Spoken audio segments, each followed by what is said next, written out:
nag-i-insist na education freeze. Gusto nila sara lahat dahil hindi kaya ng DepEd, hindi kaya ng pamahalaan.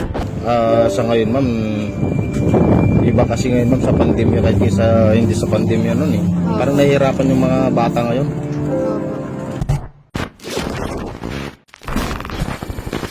Ako nga po pala si Christian Chris, and ito nga po pala masasabi ko lang sa education natin ngayon is rough.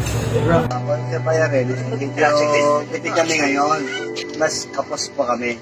Ang akin na sana po mag-classroom kami para kahit pa paano magamit po namin yung flashlight na pinagay niyo ngayon.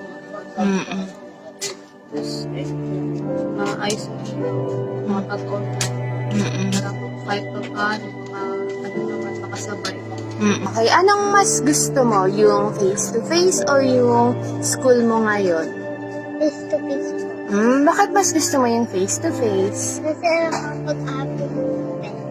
Sino po ayaw ng magulang na mapabuti ang anak na magkaroon siya ng pinapapasok dito po para magpapagay. Gusto mo ito. Kamusta naman school mo? Nahihirapan ka ba? Or ano? Ako nahihirapan po ako.